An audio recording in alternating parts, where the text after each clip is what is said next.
Ito nga pala yung ganap namin pagkatapos ng Pasko. Pagkatapos nga ng Christmas mga Marikoy, eto nga at may ganap na naman. Saan na naman kaya ang punta ng mga persona na ito? At grabe, nakasurvive kaming dalawa ni Baby Elise sa bus. Huy, hindi kasi talaga ako sanay sa mga biyahe-biyahe mga Marikoy, lalo na yung sasakyan aircon ay hindi na lang talaga ako sasama. Pero bakit nandyan ka at kasama kanila? Alaka. Grabe, nakasurvive kaming dalawa ni Baby Ellie sa bus at aircon pa yun ha. Pero eto kami at buhay na buhay nga kami at may energy. O di ba? May pahay-hay pa ang person. Ayan nga pala yung mga kasama namin mga Marikoy. O di ba? Nahiya pa yan sila mag-hi sa vlog ko. Huy! Ano ba? Wala lang to. Ako lang to. Ala, ang arte. Sa hinaba-haba ng nilakad namin mga Marikoy, sa wakas nakarating na nga kami dito sa aming patutunguhan. At grabe, meron palang swimming pool dito. Hindi ako na-inform. Di tuloy ako nakapagdala ng aking two-piece. Hey, hindi ka magagano dahil hindi bagay sa'yo yon, mukha kang balyena. Charot.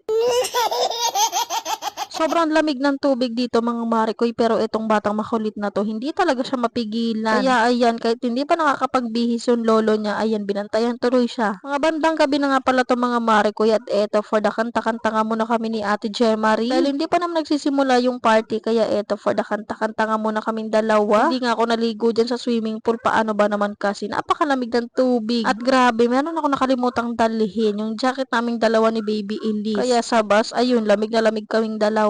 Fast forward mga Marikoy, mga December 30 na nga pala to. At eto nga ang mga bata, for the happy-happy nga sila dyan. At etong si Baby Elise nagpabili nga ng torotot. December 30 pa lang pero may torotot na siya. Grabe naman ang excited niyan. Para lang hindi siya topakin at hindi siya toyoin. Ayan, binilhan ko na nga lang talaga siya. Grabe naman kasi talaga.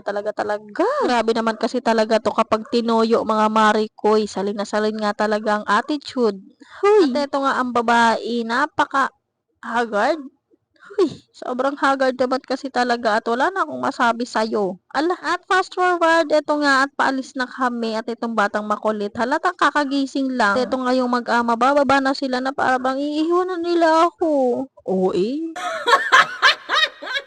At dahil wala akong magawa at magno-New Year naman, naglagay nga ako nitong nails ko para naman maganda kapag humawak ng torotot. Huy, iba torotot yun, sis.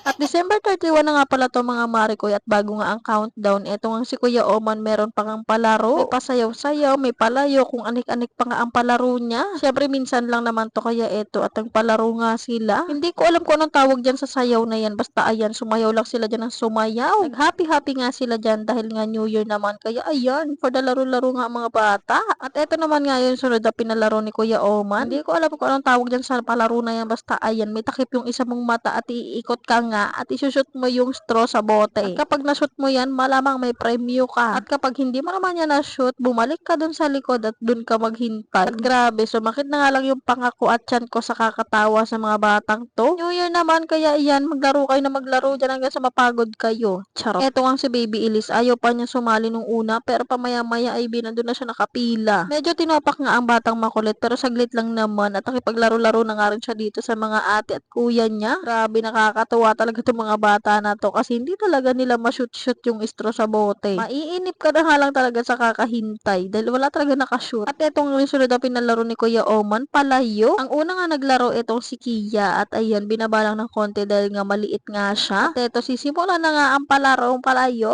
Kahit nga alam namin hindi niya kayang paluin, pero sinali pa rin siya kasi nga, palaro to ng mga bata, hindi naman matanda. Huy! At eto, naglalakad na nga si Kia kaso mahina yung hampas niya kaya hindi niya napukpok yung palayo. Pero okay lang yan, bawi na nga lang next time. At eto nga ang sumunod na naglaro si Liam at muntik pa nga niyang mapukpok si Sky. O diba, muntik pa talaga magkaroon ng bukol. Mag-New Year siyang may bukol sa ulo. Huy! Eto nga si Liam, napakamot na nga lang sa ulo dahil hindi niya napukpok yung palayo. At syempre, yung baby girl ko naman nga yung sumunod na naglaro. Grabe ang cheer-cheer sa kanya ng mga people sa gilid-gilid. Na para bang pag napukpok yan ay basag talaga. Grabe nga ang pag-cheer-cheer sa kanya ng people.